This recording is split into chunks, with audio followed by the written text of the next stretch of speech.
Good morning, students. I am your Sanskrit teacher, Mr. Parikshit Rana. Welcome you all in this YouTube channel.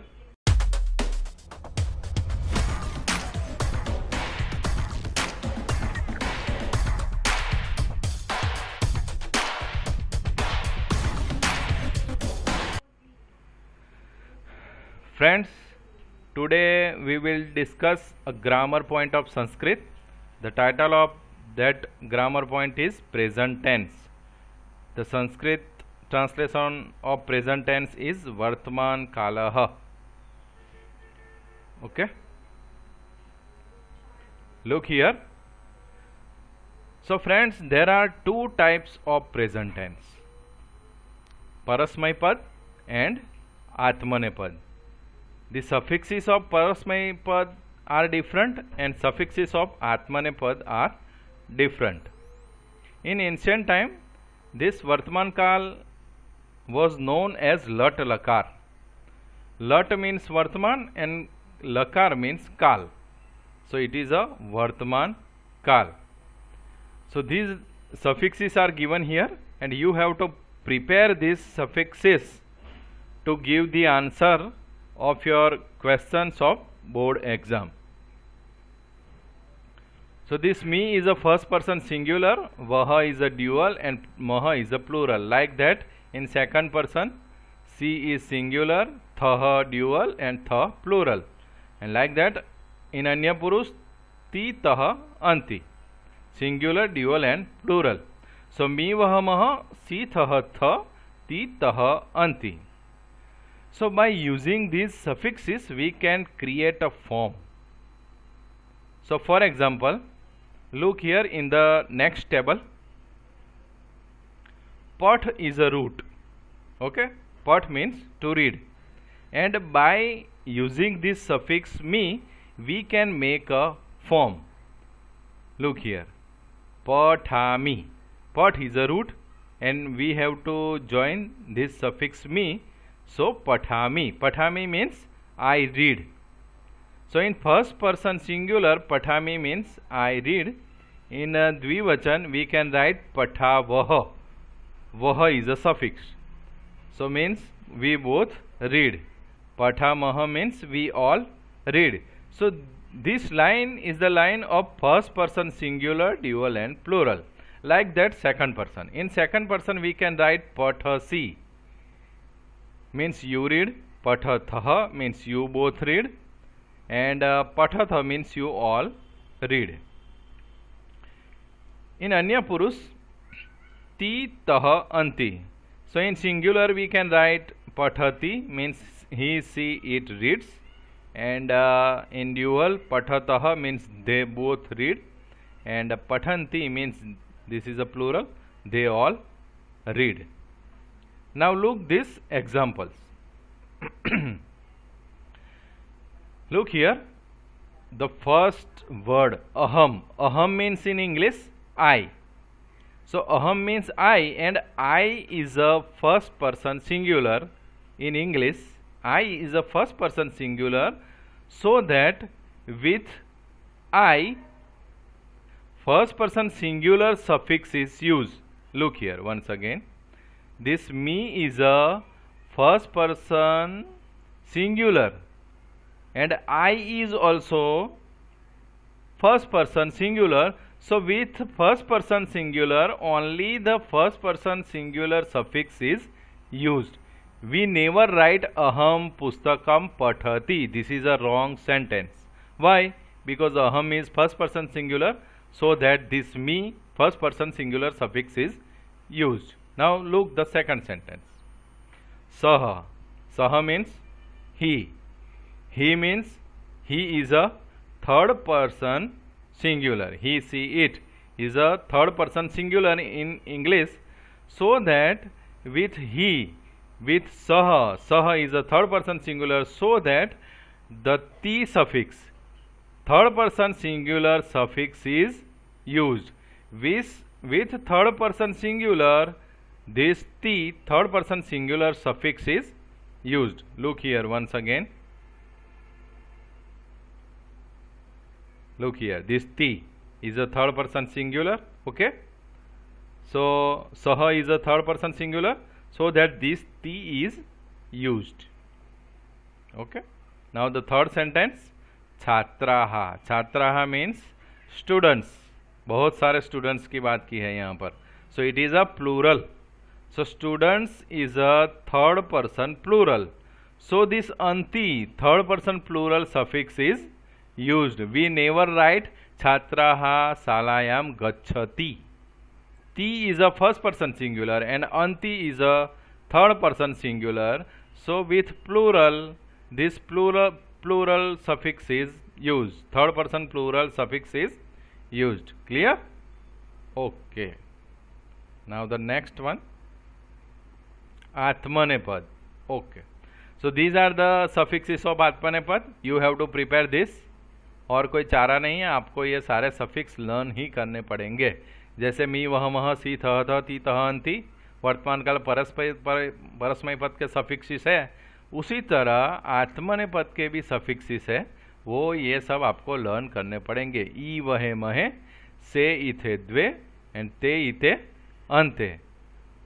अब यहाँ याद रखने की जो चीज़ है, जो याद रखने वाली बाबत है, वो क्या है कि ये ई जो है ई, तो जब उसका फॉर्म बनता है, when we will create a form of this first person singular, then this E turn into A. क्या हो जाएगा? ये ई का क्या हो जाएगा? ए हो जाएगा. यहाँ पर भी है, देखो ई, ये ई का भी क्या हो जाएगा? ए, और ये ई का भी ए हो जाएगा. ओके, हम देखते हैं कि कैसे होता है. Look here the next table. Okay, यहाँ पर ई था बराबर, तो ई का ए हो गया. देखो लभे, हम जब लभे बोलते हैं तो पीछे क्या सुनाई देता है? ए सुनाई देता है. तो E turn into A. Why? So when we make a form, at that time E turn into A. So लभे मीन्स आई गेट. लभावहे, लभामहे, लभावहे मीन्स वी बोथ गेट, लभामहे मीन्स वी ऑल गेट. उसी तरह सेकंड पर्सन मध्यम पुरुष लभसे, से अब यानी यू गेट, एंड लभे थे. देखो यहाँ पर भी ईथे था, ईथे. मैं बैक जाता हूँ, आपको पता चलेगा. ये ईथे. ओके, तो ये जो ई था उसका यहाँ पर क्या हो गया? ये ए हो गया. लभे, ए बोला, ये सुनाई देता है ना, लभे थे. ओके, तो इतना आपको याद रखना है. लभद्वे means you all get, and लभते means he she it gets. लभेते means they both get, and लभन्ते means they all get. Now the question is, what is the difference between Parasmaipad and Atmanepad? What is the main difference? So friends, there are no difference in between Parasmaipad and Atmanepad. Parasmaipad and Atmanepad are two brothers of a father, present tense.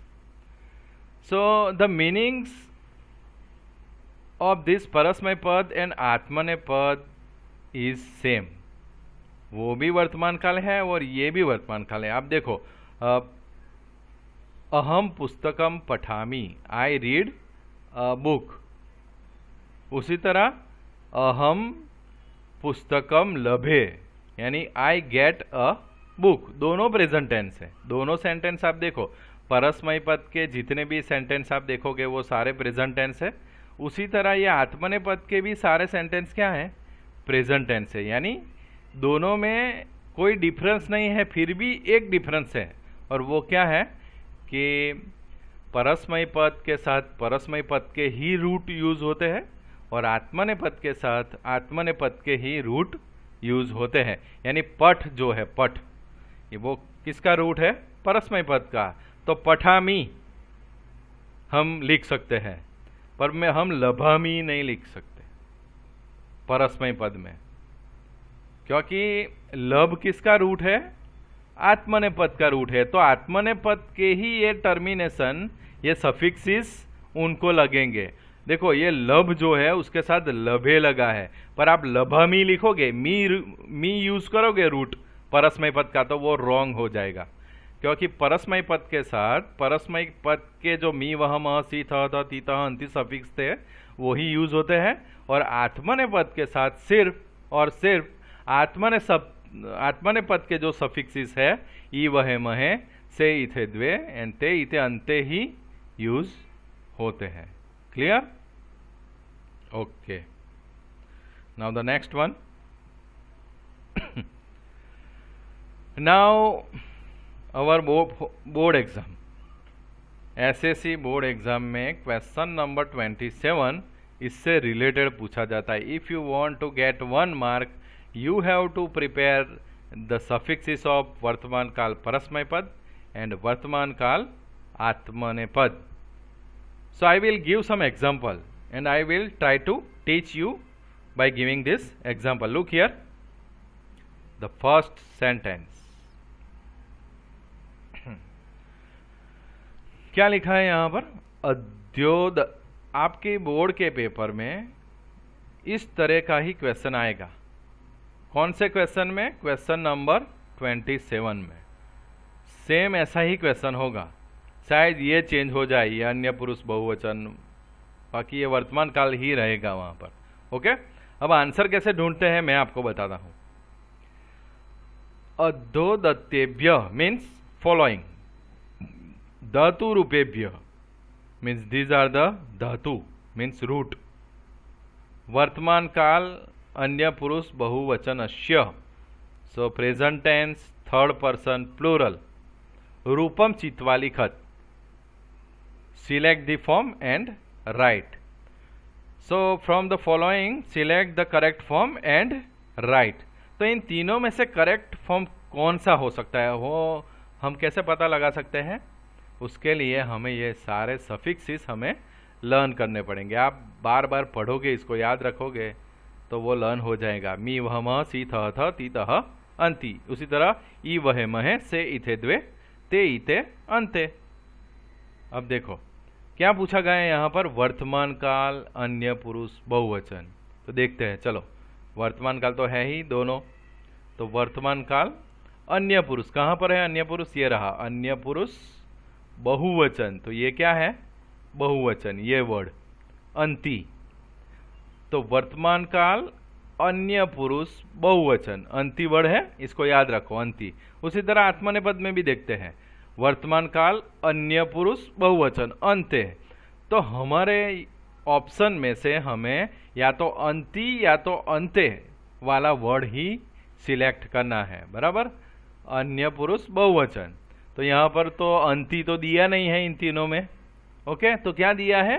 अंत्य दिया है, वर्तन्ते। So the correct answer is वर्तन्ते। Okay, this वर्तन्ते is a अन्य पुरुष बहुवचन, अन्य पुरुष बहुवचन, ये रहा अंत्य। Okay, clear? Now the question number 2। अधोदत्तेभ्यः क्रियापदेभ्यः वर्तमान काल अन्य पुरुष बहुवचन। क्या कहा गया है? वर्तमान काल अन्य पुरुष, ये रहा अन्य पुरुष और बहुवचन। वंस अगेन वही बात आई है इधर, अन्य पुरुष बहुवचन, तो अंति, यहाँ पर भी अन्य पुरुष बहुवचन अंत्य, या तो अंति या तो अंत्य वाला फॉर्म हमें ऑप्शन में से ढूंढना है। चलो ढूंढते हैं। निपतति, ये नहीं आ सकता क्योंकि यहाँ पर अंति और अंत्य नहीं है। निपतः, यहाँ ये तो ड्यूअल है तो वो भी नहीं है। तो अन्य पुरुष बहुवचन में क्या दिया है यहाँ पर? निपतन्ति, अंति। ओके, तो यहाँ अंति दिया है, third person plural, so that the correct answer is अंति। तो बोर्ड में भी आपको इसी तरह सिर्फ अंडरलाइन नहीं करनी है, ये वर्ड यहाँ से सिलेक्ट करना है और आंसर ऐसा लिख के आपको सिर्फ ये वर्ड लिखना है आपकी सप्लीमेंट्री में। Okay, now third one. अधोदत्तेभ्यः क्रियापदेभ्यः वर्तमान काल, यहाँ क्रियापद लिखा होगा या तो धातु रूप लिखा होगा, कुछ भी लिख सकते हैं। क्रियापदेभ्यः वर्तमान काल उत्तम पुरुष एक वचन। हाँ देखो, अभी ये थोड़ा डिफरेंट है। वर्तमान काल उत्तम पुरुष, ये रहा उत्तम पुरुष, और क्या कहा है? एक वचन। आपको इंग्लिश में इंस्ट्रक्शन नहीं मिलेगी, सिर्फ संस्कृत में ही इंस्ट्रक्शन मिलेगी बोर्ड के पेपर में, इसीलिए आपको यहाँ ध्यान रखना है कि वर्तमान काल उत्तम पुरुष ये रहा उत्तम पुरुष एक वचन, तो ये रहा एक वचन। तो क्या है सफिक्स? मी है। उत्तम पुरुष एक वचन मी। यहाँ पर देखते हैं आत्मनेपद में उत्तम पुरुष एक वचन ई यानी ए। ई का ए हो जाता है ना जब फॉर्म बनता है तब देखते हैं या मी आता है या ए आता है। ओके, तो यहाँ पर देखो पहला ही है पठामी, तो ये रहा मी। ओके, बाकी दोनों में वह और मह है, तो ये तो आ ही नहीं सकते क्योंकि पूछा क्या है? उत्तम पुरुष एक वचन, उत्तम पुरुष एक वचन, तो ये ए तो है नहीं, इसीलिए ये मी यहाँ पर दिया है पठामी। So the correct answer is पठामी। Okay, now the next one. Okay, कई बार बोर्ड में आपको कंफ्यूज करे ऐसे क्वेश्चन भी पूछे जाते हैं। ये थोड़ा क्वेश्चन ऐसा है, देखो अद्धोदत्तेभ्य क्रियापदेभ्य वर्तमान काल उत्तम पुरुष बहुवचन, वर्तमान काल उत्तम पुरुष बहुवचन, ये रहा बहुवचन मह, वर्तमान काल उत्तम पुरुष बहुवचन मह, और यहाँ पर वर्तमान काल उत्तम पुरुष बहुवचन महे। या तो वो हमारे ऑप्शन में मह हो सकता है या तो महे हो सकता है। ओके, अब देखो यहाँ पर तो लभा मह एंड लिखा मह, दोनों में मह दिया है, तो ये दोनों में कौन सा करेक्ट हो सकता है? चलो ये लिखा था तो आएगा ही नहीं, इसको कैंसिल करते हैं कि ये तो आएगा नहीं, क्योंकि हमें तो सिर्फ ढूंढना है उत्तम पुरुष बहुवचन, तो या तो मह या तो महे, पर इन दोनों में मह दिया है। Both the answer is of suffix मह, तो कौन सा करेक्ट है? तो मैंने अभी अभी आपको समझाया, याद रखो कि लब है ये, देखो लब, लब किसका रूट है? लब इज अ रूट ऑफ आत्मनेपद, ये आत्मनेपद का रूट है लब, बराबर। तो आत्मनेपद के रूट के साथ तो आत्मनेपद का ही टर्मिनेशन लगता ही है सफिक्स, तो यहाँ तो लभ महे लगना चाहिए। अगर लभ महे होता तो ये करेक्ट होता, अगर पठा मह लिखा होता तो भी करेक्ट होता, क्योंकि पठा इज अ रूट ऑफ परस्मय पद, पर यहाँ तो लभ मह लिखा है, लभ इज अ आत्मनेपद root, so that this is a wrong. यहाँ महे होता तो राइट होता। ओके, पर यहाँ तो लभ आत्मनेपद के रूट के साथ मह जो है वो परस्मय पद का टर्मिनेशन, परस्मय पद का सफिक्स लगा हुआ है, इसीलिए वह रॉन्ग है। तो कौन सा करेक्ट हो सकता है? लिखा मह is a correct answer. Why? Because लिख इज अ रूट ऑफ परस्मय पद, so that परस्मय पद suffix is used. So लिखा मह is a correct sentence. Okay? Okay, I will send the other examples in Google Classroom. Thank you very much for listening this video. The next topic of grammar we will discuss in next period.